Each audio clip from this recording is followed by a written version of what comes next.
So guys, today I got for you the last roundup of 2023 in which I'll be sharing with you all of my perfume purchases that I've made during this year. Some of them are hits, some of them are misses, and just a few made it to my signature scent. So keep on watching for more details, more help information you'll find down below. And if you enjoy watching this video, don't forget to give it a huge thumbs up. Feel free to subscribe to my channel, and once you're done with that, we can get started. So hello and welcome everyone to the last roundup of 2023. I've already shared with you a couple of these episodes in which I sum up all of the most exciting perfume releases of the year and the most worn fragrances of 2023. So check out the description box down below, you'll find more help information on that. But today we are focusing on the perfumes I purchased myself, and some of them turn out to be big hits, just a few made to my signature scents, but I absolutely love them, and others are just in between. Some also just a few things got total misses. So let's get started with something that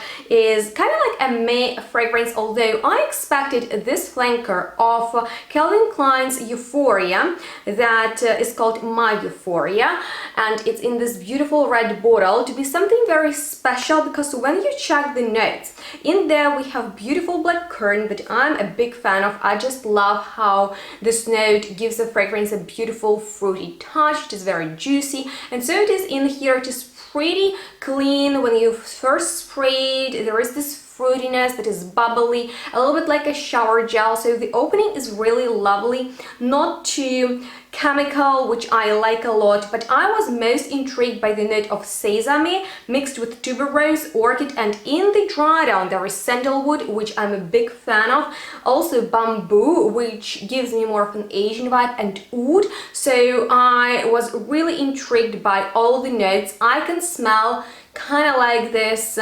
showery vibe coming from the fruity accord. The florals is really muted. You can't pinpoint the orchid nor the tuberose. Sesame is not there for me, nor is oud. The base is very soft and the fragrance wears really lovely. However, it's not very long lasting, but it wasn't pricey either. So I really like my mini red bottle, and the fragrance is lovely just for the moment of refreshment. It's nice, but I didn't get the notes that I was looking for, so that's a little bit disappointing for me. But once again, it's not like a very groundbreaking fragrance with a price that is absolutely out there. So I will probably be more careful with the blind buys. However, there is another new release from a designer brand with an addition of oud that I was really caught by. I mean, like oud in designer fragrances is not the most common thing, so when I see popping in there, I'm usually very excited and curious if it's gonna be noticeable or not. So I decided to pull the trigger and purchase this next fragrance, which is the flanker of my most disliked La Vie Belle that I discussed because it is too much for me and I honestly get headache, and I am just very nauseous smelling it. But this absolutely stunning version of it that is called Le Extrait, and it comes in a bottle that is just so pretty, I could cry, turned out to be a huge hit for me. It's definitely the best designer release of the year for me personally. The note of oud is really mixed well with the DNA of La Vie Belle, which is this sweet, very playful, very flirty type of a feminine fragrance. But not only oud, we can also smell the iris in here, which is just beyond all of my expectations, because this is a truly luxurious note that we can mostly smell in pricey perfumes from niche category. And in here I really get that powdery, almost fruity, woody iris, and I'm blown away how they just really experimenting and also changing the bottle a little bit. I like when flankers look differently from, you know, pillar releases. There is also some frankincense for the mysterious touch, so this is definitely a very grown-up niche version of La Vie Belle that you shouldn't sleep on, and it is just phenomenal. In there I smell way more oud than I did in my Euphoria, that's why it easily beats that. But since I was speaking about designer fragrances with the note of iris, oh my god, you guys, my Way Parfum really takes this beautiful tuberose fragrance to another level, and I absolutely love that The floral scene here is very opulent, tuberoses in the center, but it is rounded by this beautiful note of iris that once again is not very common for designer perfumes, so I enjoy seeing it more often in your releases. Hopefully that trend will continue into the next year. And in here we also have very creamy muskiness, umbrage seeds. They really add something very textural to this perfume with some citruses and white flowers. I find like it's very luxurious and it's the best version of My Way, which is great for all who love the note of tuberose, and this bottle is absolutely fantastic. So yeah, that's definitely the fragrance that is one of my most worn and most successful purchases of this year. But let's talk about something absolutely groundbreaking for me. I did not expect to love Ani Malik by Byredo the way I did, but you guys, this is one of a few perfumes I purchased this year that made it to the top, that I could call it my signature scent, because I absolutely love to wear it on the everyday basis for me when I'm running errands, and it's just like such a beautiful and comforting fragrance for me. It starts off really quiet. It's like a powdery scent that's clean. There are some violet, some mimosa, and the animalic touch is coming from suede, which is so soft and gentle. It's definitely a warm, hugging, cocooning scent, but at the same time it's enough for a special occasion, so I just love to wear it. I haven't layered it with any other fragrance yet, but maybe I should for, you know, more colder days. But you guys, I just love this perfume. Anytime I wear it, I'm like, this is me in a bottle. And I also mentioned that it reminds me of Guidance by Amouage, which is super popular online and just too pricey for me. It's still on my wish list, and Ani Malik gives me really Guidance vibes, but I feel like in there we have more of this animalic nuance, which definitely speaks to me because I love fragrances like that. Plus it's powdery, so it's perfect for me, and I would definitely recommend it to any one of you guys. So on that note, since we are talking about signature scents, the one I was dreaming about for a long time is Arabian Stone Cup by Montal, and this is not a new perfume, but it has been on my to buy list forever, and now I'm so happy that I have it, because for me it captures the DNA of Intense Cafe by Montal and kind of like that instinct fragrance that reminds me of Baccarat Rouge, because in here we have some saffron, but it is mixed with sugary rose. I'm not smelling much of tonka bean, which is a shame because it's called tonka, but it's just like such a beautiful bold fragrance that I feel myself very confident wearing, especially just, you know, to a going out situation like a party or maybe like restaurant, having dinner. It's just like that beautiful bold perfume that fills the room with its scent, but like in a very sexy manner. It's not an aggressive perfume by any means, and I absolutely love how it blends some popular fragrances, so it's a compliment getter, and I've been going pretty ham on it, especially as I was going out to some occasions, and yeah, it was definitely a delight wearing it. Just as, and I really did not expect to love Ginger Biscuit by Jo Malone the way I did, so I purchased it the same day I tried it in the shop, and you guys, this is one of the most beautiful gourmands I've smelled this year. It really reminds me of Ginger Biscuit. There is this amazing spiciness that is festive because of the ginger and cinnamon. At the same time, there is some nuttiness, so the texture of Ginger Biscuit is very well captured in this scent. I'm not smelling too much tonka nor vanilla, but at the same time it is a very well balanced gourmand perfume that I loved wearing a lot, especially outside. I mean, like, it's more intimate, it's not a screamer, not in your face, and it's not most long lasting, but it wears closer to the skin and I can get its soft sillage, so it was really cool, and really I took it the same minute I smelled it because it was impossible not to purchase it. So with that being said, you guys, now let's talk about perfume that I can smell on myself. This is my most worn of fragrance in 2023, which is Prada Metaline, and I got it because it should be like an inexpensive dupe, or, you know, Lyra similar fragrance, and that perfume to me is more of a summer fragrance, so I wanted something with a citrusy vanilla. And if you can recommend me something, that would be nice. But I got it off Amazon for a really affordable price, and I've been wearing it to, you know, Christmas parties where I wanted to smell really delicious in a very playful and mass appealing manner, but at the same time I wanted people to wonder who smells so delicious and what it is. So I got this perfume and have sprayed so much that it's crazy for me personally, because it's as if I took a shower with this perfume. But it has minimum sillage, it has zero projection, which is quite disappointing. I mean, like, I can't complain because the price is not making me break the bank. But something else I found in that vein is Soft by Al Rehab, and for me this is a way better perfume to wear in that same Lyra style. It's muskier, it's fluffier, it's less caramelly and dense, and it's amazing in the morning. I find that this is such a gentle and just skin-like perfume. It has this very muted citrusy vanilla ice cream type of a thing going on, but I really enjoy how White Musk brings in more elegance, and it's also really inexpensive.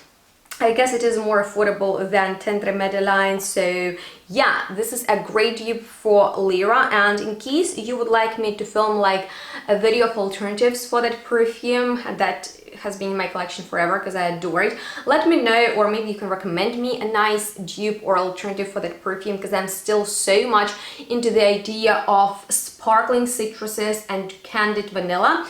But speaking of fragrances in this style, kind of gourmands that are also fruity and fresh, I expected this Bade Al Oud Honor and Glory to be like that, and I read some really positive reviews online before blind buying it, and it absolutely does not work for me, because first of all it is too dusty and masculine for me. Cinnamon in here really picks through with other spices like turmeric, like black pepper. They are very annoying, they're dominating, they're persuasive.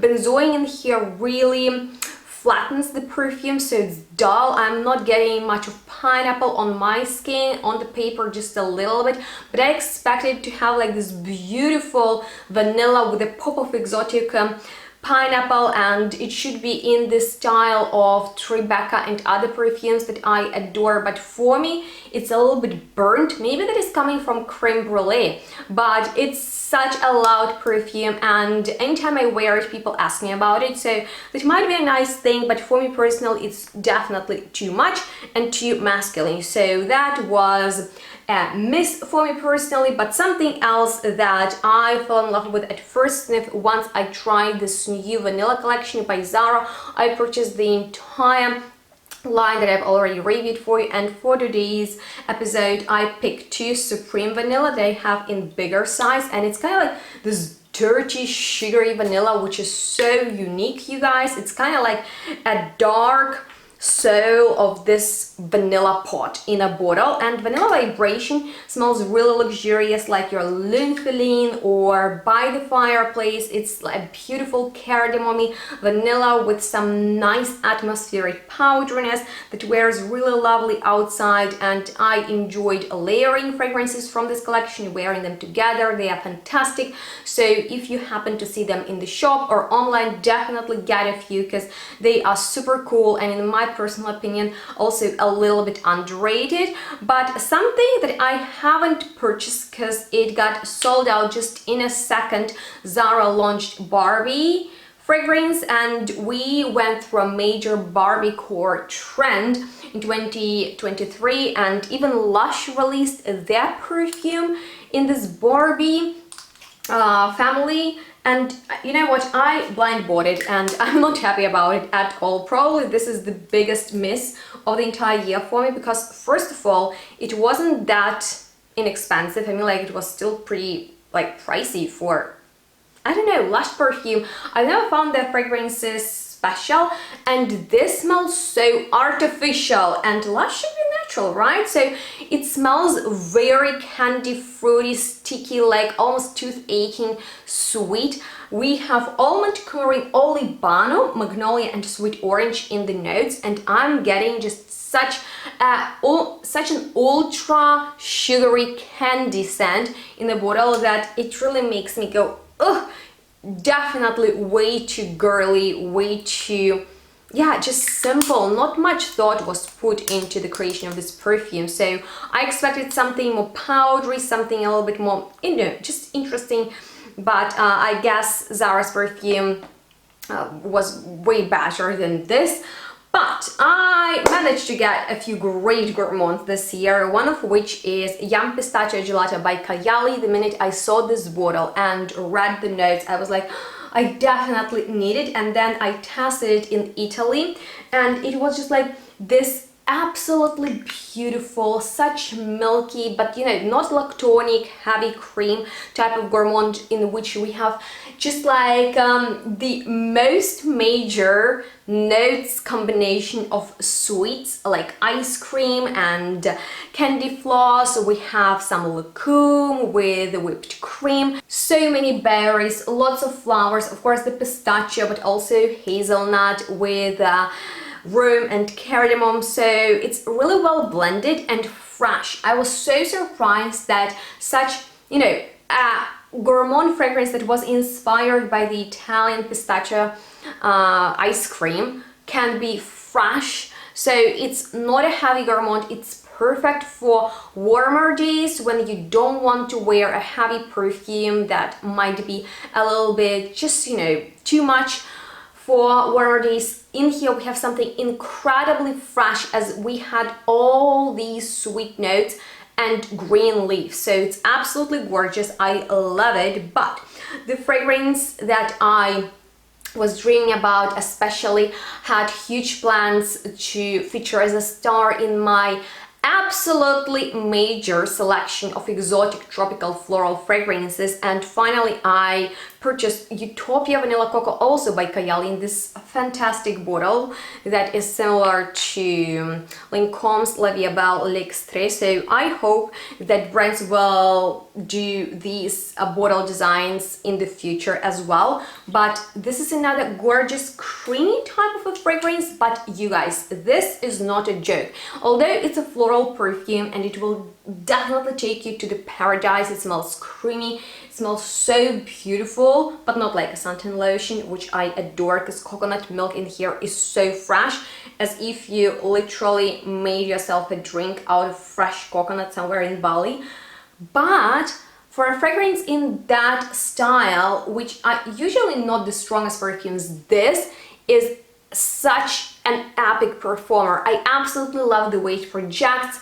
It brings compliments, people ask me about it, so it's absolutely gorgeous. I'm so happy that I have it in my collection, because there are not many perfumes in that style. So maybe if you can recommend me something, then I would be so glad about that. And next is actually a brand new release from Narciso Rodriguez, and it is All of Me. The minute I smell this perfume, I fell in love with it. I am actually very happy how Narciso Rodriguez is doing lately, and for me this is a really nice, not a replacement, but an alternative to my beloved Pure Musk, or you know, the darker musk fragrances from them, because it's definitely in that musky way how Narciso Rodriguez loves to create their perfumes. It has some sharpness to it, but not too much, but I love that there is an edge, so the fragrance is recognizable, it has its own character, it's pretty clean, and the rose in here is slightly soapy, but I love that so much that I'm extremely happy how it turned out. I'm looking for the flankers, I think they're gonna be great.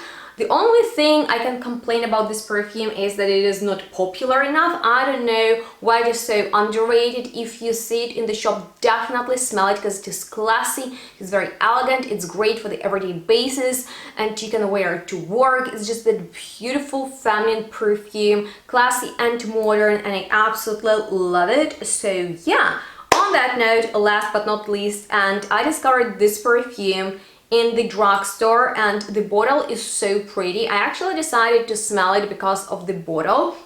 because I am not into cheap perfumes at all. There is nothing wrong with them, but I'm definitely a niche girl, and when I smelled Belle Icon by Klein or Celine, I was like crazily reminded of Baccarat Rouge, and this was €6, and I was like, are you kidding me? Because it's a very similar scent of this medicinal oak moss and a little bit of saffron. In here I get more woodiness and just slightly dirty, a little bit oily in the texture, kind of like a cedar wood note. So just in case you love Baccarat Rouge, or maybe you don't like it but you want to start, you know, getting used to it, you can get this one. It's €6, and if you can't afford Baccarat Rouge, go for this very beautifully packaged perfume. You can layer it with other perfumes, which I did, because I also discovered this fragrance called Baccarat Rose from Fantasy Community Perfumes, which is very similar to Baccarat but with an additional note of rose to it, and I love that combination because Baccarat Rouge is not my favorite, but mixed with rose, it's something very special. So that's how I've been wearing all of my Baccarat Rouge tubes with some rose fragrances mixed, and that was really exciting. But I guess that sums up all of my hits and misses perfumes I purchased in 2023. If you have any questions left, then go ahead, drop a comment below. I'm always excited to hear from you, and let's chat. I would love to know what's the best and the worst perfume purchase you made this year, and if you want to shop perfumes, feel free to use my discounts. All the help information is down below in the description box. Follow me on my social media and like this video, subscribe to my channel. Stay tuned and smell good. We'll see each other next one really soon. Bye guys.